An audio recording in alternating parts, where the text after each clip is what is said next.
Iran आणि America यांच्यातलं युद्ध 8 एप्रिलला थांबलं. दोन देशांमध्ये सीज फायर झाला आणि शांततेच्या चर्चेसाठी हालचाली सुरू झाल्या. या सगळ्या घडामोडींमध्ये पाकिस्तान हा देश मध्यस्थ म्हणून समोर आला होता. इराण आणि अमेरिका यांच्यात पाकिस्तानची राजधानी इस्लामाबाद इथं चर्चेचं आयोजन करण्यात आलं. यासाठी दोन्ही देशांचे प्रतिनिधी स्वतः पाकिस्तानात गेले होते. आता या सगळ्या घडामोडींमुळे जागतिक राजकारणात पाकिस्तानला अचानक महत्त्व मिळालं. इराण आणि अमेरिका यांच्यातलं भीषण युद्ध थांबवणारा देश अशी पाकिस्तानची इमेज पुढे यायला लागली. स्वतःला विश्वगुरू म्हणवून घेणाऱ्या भारताकडे हे करण्याचा चान्स होता, पण भारतानं तो गमावला अशी टीकाही झाली. पण आता पाकिस्तानचे मध्यस्थीचे सगळे प्रयत्न त्यांच्यावरतीच उलटल्याचं दिसून येतंय. या युद्धात मध्यस्थीचा प्रयत्न पाकिस्तानच्याच अंगाशी आल्याचं बोललं जातंय. पण नेमकं घडलंय काय? युद्धात मध्यस्थी करणं पाकिस्तानला कसं महागात पडलं? मध्यस्थीचा प्रयत्न पाकिस्तानच्याच अंगाशी कसा आला समजून घेऊयात या व्हिडिओमधून. नमस्कार, मी चिन्मय आणि तुम्ही पाहताय बोलभिडू. इराण अमेरिकेत मध्यस्थी करणं पाकिस्तानच्या अंगाशी आलं असं म्हणण्याचं पहिलं कारण म्हणजे यामुळे पाकिस्तानचीच नाचक्की झाली. खरं तर पाकिस्तान सारखा देश इराण अमेरिकेत मध्यस्थी करतो ही घटना मोठी होती. पाकिस्ताननं यात यश मिळवलं असतं तर त्यांचं जगभरात कौतुकही झालं असतं, पण प्रत्यक्षात हे घडलंच नाही. कारण इराण अमेरिका यांच्यात इस्लामाबाद इथे 21 तास चाललेली चर्चा निष्फळ ठरली. रिपोर्ट्सनुसार दोन देशांमध्ये स्ट्रेट ऑफ हॉर्मुझ खुला करण्यावरून आणि इराणच्या अणु कार्यक्रमावरून मतभेद आहेत. या मुद्द्यांवर दोन्ही देशांमध्ये शेवटपर्यंत एकमत झालं नाही. चर्चेसाठी आलेले अमेरिकेचे उपराष्ट्रपती JD व्हॅन्स यांनी पत्रकारांशी बोलताना सांगितलं की इराणनं अमेरिकेच्या अटी मान्य करण्यास नकार दिला, त्यामुळे आम्ही कोणताही करार न करता अमेरिकेला परत जात आहोत. इकडे इराणने चर्चा निष्फळ ठरल्याचं म्हणलंय. अमेरिकेने घातलेल्या अटी अत्यंत कठोर होत्या. अमेरिकेला जे युद्ध लढून करता आलं नाही ते वाटाघाटीच्या टेबलवर करायचं होतं, त्यामुळे करार होऊ शकला नाही असं इराणनं म्हणलं. खरं तर अमेरिकेला इराणसोबत युद्ध थांबवण्यासाठी वाटाघाटी करायच्याच नव्हत्या असं आता म्हणलं जातंय.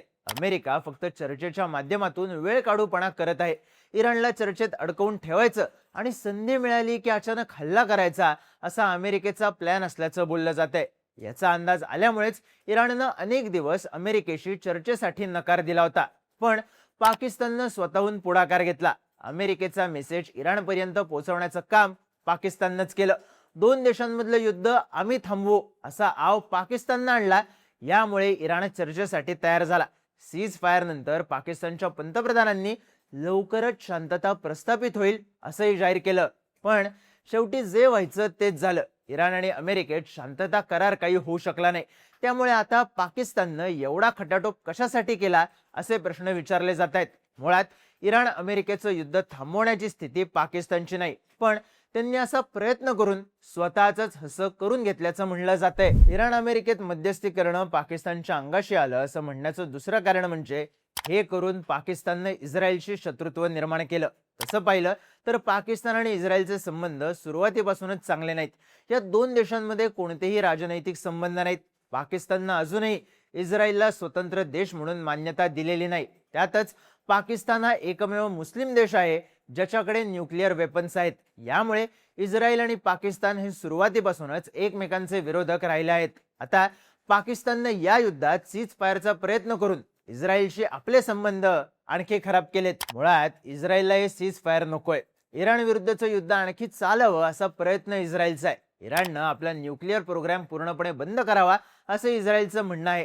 ते जोपर्यंत होत नाही तोपर्यंत इस्रायल युद्ध थांबवण्याच्या तयारीत नाही. सर्वात महत्त्वाचं म्हणजे इस्रायलनं आता लेबनॉनला टार्गेट करणं सुरू केलंय. इराण विरुद्ध युद्ध सुरू करून इस्रायल लेबनॉनमध्ये घुसलाय. इस्रायल आता लेबनॉनला पुढचं गाझा बनवेल असं म्हणलं जातंय. पण या सगळ्यात पाकिस्ताननं युद्ध थांबवण्याचा प्रयत्न केल्यामुळे इस्रायल पाकिस्तानवर चिडला. पाकिस्तानचं म्हणणं आहे की सीजफायर मध्ये लेबनॉनचाही समावेश आहे, त्यामुळे इस्रायलनं लेबनॉनवरचे हल्ले थांबवावे. पण इस्रायलला हीच गोष्ट मान्य नाही. लेबनॉनचा सीज फायर मध्ये समावेश नाही असं स्वतः इस्रायलच्या पंतप्रधानांनी म्हणलंय. या मुद्द्यावरून आता पाकिस्तान आणि इस्रायल आमने सामने आले. त्यातच पाकिस्तानचे परराष्ट्र मंत्री ख्वाजा आसिफ यांनी सोशल मीडियावर पोस्ट टाकून इस्रायल हा कॅन्सर आणि मानवतेसाठी शाप असल्याचं म्हणलं, ज्यावरून आणखी मोठा वाद झाला. सर्वात महत्त्वाचं म्हणजे पाकिस्तान सारख्या देशानं या युद्धात मध्यस्थी करणं हेच इस्रायलला मान्य नाही. इस्रायलचं म्हणणं आहे की पाकिस्तान हा असा देश आहे ज्यांच्यावर अजिबात विश्वास ठेवता येत नाही. या सगळ्या घडामोडींमुळे आता पाकिस्तान आणि इस्रायल यांच्यातले संबंध ताणले गेलेत. अशा प्रकारे इराण अमेरिकेत मध्यस्थी करणं पाकिस्तानच्याच अंगाशी आलंय. इराण अमेरिकेत मध्यस्थी करणं पाकिस्तानच्या अंगाशी आलं असं म्हणण्याचं तिसरं कारण म्हणजे यामुळे पाकिस्तानात अंतर्गत विरोध वाढण्याची शक्यता तयार झाली. हे कसं? तर इराणनंतर जगात शियापंथीयांची सर्वाधिक लोकसंख्या पाकिस्तानातच आहे. पाकिस्तानच्या एकूण लोकसंख्येत त्यांचं प्रमाण 10 ते 15% एवढं आहे. त्यामुळे युद्धाच्या पहिल्या दिवशी जेव्हा अमेरिका आणि इस्रायलनं इराणचे सुप्रीम लीडर खामेनेई यांना मारलं, त्यानंतर पाकिस्तानात मोठ्या प्रमाणात विरोध पाहायला मिळाला. कारण खामेनेई हे फक्त इराणचे सुप्रीम लीडरच नव्हते, तर ते शियापंथीयांचे सर्वोच्च धर्मगुरूही होते. यामुळे पाकिस्तानच्या शियापंथीयांमध्ये अमेरिकेविरुद्ध वातावरण आहे. खामेनेई मेल्यानंतर पुढच्या दिवशी पाकिस्तानात ठिकठिकाणी आंदोलनं झाली होती. यावेळी आंदोलक कराची इथल्या अमेरिकेच्या दूतावासावरही चालून गेले होते. याला उत्तर देताना अमेरिकेच्या सैनिकांनी प्रचंड गोळीबार केला, ज्यात 10 ते 12 जणांचा मृत्यू झाला, तर 60 पेक्षा जास्त नागरिक जखमी झाले. त्यामुळे पाकिस्तानातलं वातावरण आणखीनच चिघळलं. पाकिस्तानातल्या कट्टरपंथीयांची इच्छा आहे की मुस्लिम देश म्हणून पाकिस्ताननं युद्धात इराणची मदत करावी, पण पाकिस्तानने हे केलं नाही. त्यातच अमेरिकन सैनिकांनी केलेल्या गोळीबारावरही पाकिस्तान सरकारनं काहीही ऍक्शन घेतली नाही. उलट युद्ध थांबवण्यासाठी पाकिस्ताननं अमेरिकेचीच भूमिका उचलून धरली. पाकिस्तानचे पंतप्रधान शहबाज शरीफ यांनी सीज फायर झाल्याची घोषणा करताना जी पोस्ट टाकली, त्या पोस्टच्या वर draft Pakistan PM message on x असं लिहिलं होतं. पण नंतर त्यांनी ही पोस्ट एडिट केली आणि त्यातला हा टेक्स्ट काढून टाकला. त्यामुळे हा मेसेज अमेरिकेनं शरीफ यांना पाठवला होता आणि तो त्यांनी जशाच तसा पोस्ट केला अशाही चर्चा झाल्या. या सगळ्यावरून अमेरिका इराण विरुद्ध पाकिस्तानचा वापर करत असल्याचा मेसेज गेला. यामुळे पाकिस्तानचे कट्टरपंथी आणि तिथला शिया समुदाय सुद्धा सरकारवर नाराज आहे. तसं पाहिलं तर या सगळ्या घडामोडींमुळे पाकिस्तान लॉंग टर्म डॅमेज झालाय. पाकिस्ताननं युद्धात मध्यस्थीचा प्रयत्न करून जगाचं लक्ष वेधून घेतलं होतं. अमेरिका आणि इराण या दोन्ही देशांनी सीज फायरचं क्रेडिट पाकिस्तानलाच दिल्यामुळे त्यांचं कौतुकही व्हायला लागलं होतं. पण चर्चेनंतर हे सगळंच निष्फळ ठरलंय. यामुळे पाकिस्तानचीच इमेज डॅमेज झाली. आता भविष्यात पाकिस्तानच्या क्रेडिबिलिटीवरही सवाल उपस्थित होऊ शकतात.